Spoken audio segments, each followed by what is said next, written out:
এখন দেখবো আমরা হচ্ছে যে ভূচম্বকত্ব। ভূচম্বকত্ব, ভূ মানে কি? পৃথিবী। চুম্বকত্ব মানে কি? চুম্বক। মানে কি? পৃথিবী একটা চুম্বক। এই কথাটা কে বলছে? গিলবার্ট। পরীক্ষার প্রশ্ন আসবে যে পৃথিবী একটি চুম্বক, কোন বিজ্ঞানী বলছে? গিলবার্ট। আচ্ছা, এরপরে এই যে এখানে 2500 এগুলা হাবিজাবি দেওয়া আছে, এগুলা চাইলে দেখলে দেখতে পারো, কারণ এগুলো অত সহজে মনেও থাকবে না। ইম্পর্টেন্ট হচ্ছে যে ভৌগোলিক অক্ষের সাথে ভূচম্বক অক্ষ। তার মানে ভৌগোলিক অক্ষ মানে কি? পৃথিবীর অক্ষ। আর ভূচম্বক অক্ষ মানে কি? চুম্বকের অক্ষ। এই দুইটার মাঝখানে যে কোণ আছে সেটা হচ্ছে 18 ডিগ্রি। এটা একদম মুখস্থ করা, যে ভূচম্বক অক্ষ আর ভৌগোলিক অক্ষের মধ্যবর্তী কোণ 18 ডিগ্রি। এখন পৃথিবীতে মেরু আছে হচ্ছে দুইটা, একটা হচ্ছে উত্তর মেরু আর একটা দক্ষিণ মেরু। তাহলে উত্তর মেরুটা কই অবস্থিত, দক্ষিণ মেরুটা কই অবস্থিত? দক্ষিণ হচ্ছে কানাডা আর উত্তর হচ্ছে অ্যান্টার্কটিকা। এটাও মুখস্থ পড়া, মনে রাখতে হবে, লিখতে হবে বারবার।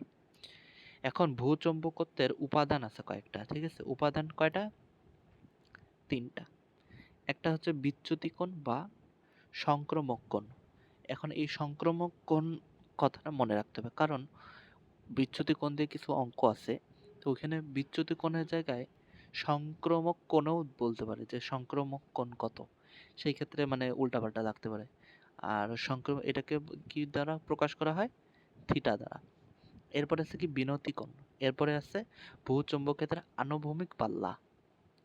ঠিক আছে, এই 3টা জিনিস আছে। তার পরীক্ষায় প্রশ্ন আসতে পারে যে ভূচুম্বকত্বের উপাদান কয়টা? 3টা। 2 নম্বর প্রশ্ন আসতে পারে ভূচুম্বকত্বের উপাদান 9 কোনটা? এটা।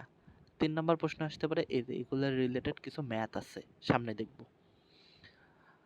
আচ্ছা, এরপরে মাস্ট নো কয়েকটা পার্ট আছে, যে মুখস্থ পড়ে এটাও। বিনতি কোণের মান, এটা কিন্তু খুবই ইম্পর্টেন্ট, যে বিনতি না হচ্ছে বিচ্যুতি, এটা খুব ভালো করে পড়তে হবে। বিনতি কোণের মান হচ্ছে বিষুব রেখায় 0, মানে এটা যদি পৃথিবী হয়, এই যে এইটা হচ্ছে বিষুব অক্ষ, ঠিক মাঝ বরাবর যেই অক্ষটা গেছে, তাহলে এখানে বিনতি কোণের মান 0।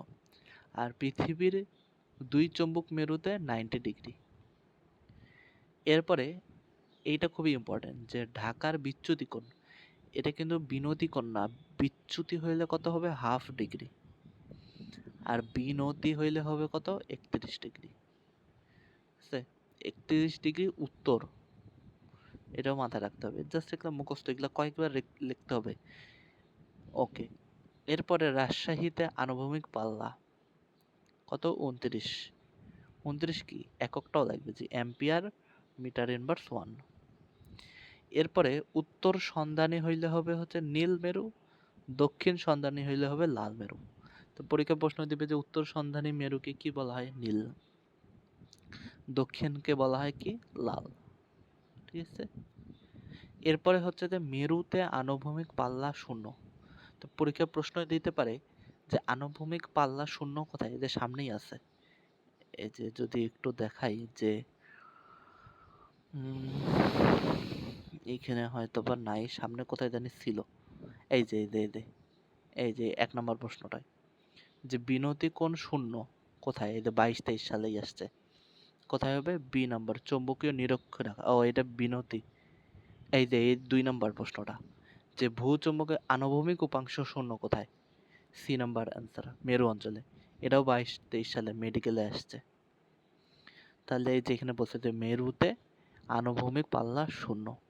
আর তার আগের যে প্রশ্নটা আসছে যে বিনতি কোণ 0 কোথায়? এই যে বিষুব রেখায়। খুবই ইম্পর্টেন্ট। আচ্ছা, এখন আমরা শুরু করব হচ্ছে চৌম্বকত্ব। তো চৌম্বকত্বের ক্ষেত্রে প্রথম যে টপিকটা সেটা হচ্ছে ক্রান্তি তাপমাত্রা বা কুড়িবিন্দু।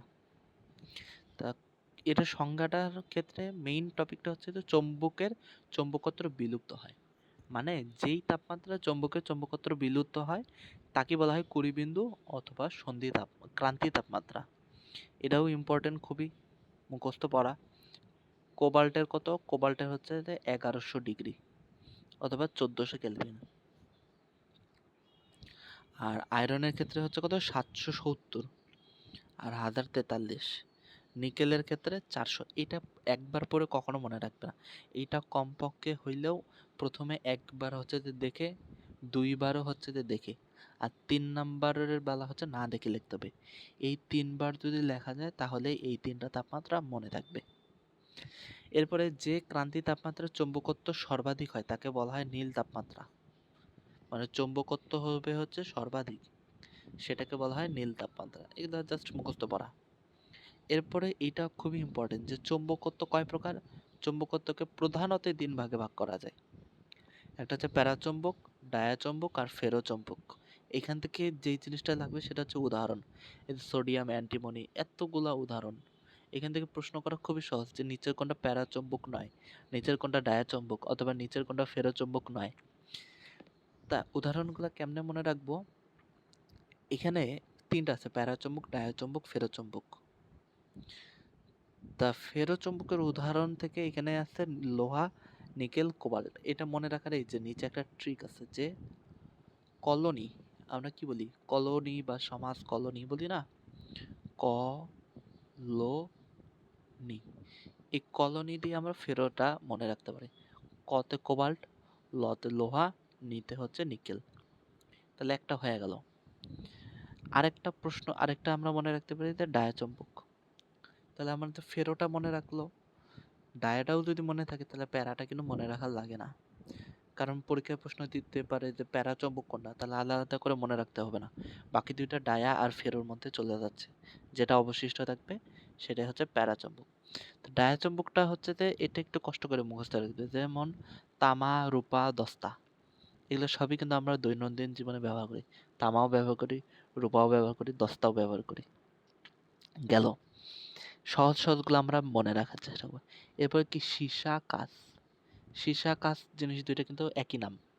মানে কাঁচ যেটা, মানে কাচের হিন্দিতে বলে কিন্তু সীসা, ওই সীসা একই জিনিস। এই কাঁচ আর মার্বেলের মধ্যে কিন্তু কিছুটা মিল থাকে, কারণ কাঁচও একটু শক্ত শক্ত টাইপের, মার্বেলও একটু শক্ত শক্ত। গেল, এরপরে হিলিয়াম, পানি, আর্গন। এই যে হিলিয়াম হচ্ছে কি আমাদের নিষ্ক্রিয় গ্যাস, আর্গনও হচ্ছে নিষ্ক্রিয় গ্যাস। গেল, এরপর হচ্ছে পানি আর হচ্ছে সোডিয়াম ক্লোরাইড। এই দুইটাই আমরা খাই, পানিও আমরা খাই, সোডিয়াম ক্লোরাইডও খাই। তাহলে যেগুলো আমাদের একদম প্রয়োজন, যেমন তামা, রূপা, দস্তা ব্যবহার করি আমরা, তামা, স্বর্ণ, রূপা, এগুলা তামা, রূপা, দস্তাও। তারপর হচ্ছে সীসা, কাঁচ। সীসা, কাঁচ এই দুইটাও কাছাকাছি, মার্বেলও কাছাকাছি বলা যায়। এরপরে হিলিয়াম আর আর্গন দুইটাই হচ্ছে নিষ্ক্রিয় গ্যাস, মিল আছে। এবার হচ্ছে পানি আর সোডিয়াম ক্লোরাইড দুইটাই আমরা খাই। এরকম করে কষ্ট করে মনে রাখতে হবে কয়েকবার পড়ে। এছাড়াও আরো 2 ধরনের আছে, ঠিক আছে। একটা হচ্ছে কি ফেরি আর একটা হচ্ছে ফেরো। ফেরোচৌম্বকত্ব অথবা অ্যান্টি ফেরোচৌম্বকত্ব, সরি এটা হচ্ছে প্রতিফেরো, ঠিক আছে। এটা হচ্ছে আমাদের প্রতিফেরো, এটা হচ্ছে প্রতিফেরো, নট ফেরো। ফেরোটার বৈশিষ্ট্য তো আমরা একটু আগেই পড়লাম, ফেরোটার উদাহরণ এটা কলোনি দিয়ে। আর প্রতিফেরো মানে কি অ্যান্টিফেরো, ফেরোর বিপরীত। আর তার ফেরিটার অ্যান্সার কি হবে, ফেরো ফেরাইট। এটা মুখস্থ করতে হবে যে ফেরাইট, ফেরাইটের সংকেত কি Fe3O4, এটা মুখস্থ রাখতে হবে। এরপর হচ্ছে প্রতিফেরো, এটা হচ্ছে ম্যাঙ্গানিজ অক্সাইড আর ম্যাঙ্গানিজ ফ্লোরাইডের হচ্ছে সংকর বা কেলাস। আচ্ছা, এখন আমাদের এইটা খুবই ইম্পর্টেন্ট যে ফেরো, প্যারা আর ডায়া, মানে প্রথম 3টা যেটা ফেরো ফেরি কিন্তু উল্টাপাল্টা করে দেয় না, ফেরো, প্যারা আর ডায়া এই 3টা মেইন। আর মেইন না হচ্ছে কি, মেইন না এর মধ্যে 1 নম্বরে আছে হচ্ছে ফেরি, রি আছে। আর একটা হচ্ছে এই ফেরোটারই উল্টা অ্যান্টি ফেরো বা প্রতিফেরো। তো এখান থেকে আমাদের হচ্ছে চৌম্বকীয় বৈশিষ্ট্য জানতে হবে। ফেরোটা কি আকর্ষিত হয়, কিভাবে মনে রাখা যায়, কারণ আয়রন, ফেরো মানে কি ফেরাস, আয়রন এগুলো বোঝা যায়। আয়রন মানে কি লোহা, লোহা তো অবশ্যই মানে আকর্ষিত হয় চৌম্বক দিয়ে। প্যারা এটাও আকর্ষিত হয়, ডায়াটা আকর্ষিত হয় না, এটা বিকর্ষিত হয়। এরপরে কুড়িবিন্দু, কুড়িবিন্দু কি আমরা একটু আগে পড়লাম, কুড়িবিন্দু রয়েছে শুধুমাত্র ফেরোর। এরপরে কি হিস্টোরিসিস, এটা শুধু ফেরোরে রয়েছে, ঠিক আছে। মানে ফেরোর কিন্তু পজিটিভ পজিটিভ, আর ডায়া আর প্যারার হচ্ছে নেগেটিভ। শুধুমাত্র প্যারার একটা পজিটিভ, সেটা হচ্ছে আকর্ষিত হয়। এরপরে চুম্বক প্রবেশ্যতা। চুম্বক প্রবেশ্যতা সবচেয়ে বেশি কার? এই যে ফেরো, এক অপেক্ষা বেশি। প্যারার কি আরেকটু কম, এক অপেক্ষা অল্প একটু বেশি। আর ডায়ার ক্ষেত্রে কি এক অপেক্ষা কম, মানে ডায়াটা একটু কম কম। এরপর চুম্বক গ্রহীতা তাপমাত্রার উপর নির্ভর। এটা নির্ভর করে, এটাও নির্ভর করে, কিন্তু এটা নির্ভর করে না। মানে ফেরোর ক্ষেত্রে সবই পজিটিভ, আর এটার ক্ষেত্রে সবই নেগেটিভ, খালি পজিটিভ কি এক নম্বর আকর্ষিত হয়, তাপমাত্রার উপর নির্ভর করে। ঠিক আছে, এই এতটুকুই একটু জাস্ট ভালো করে মনে রাখলে হয়ে যাবে।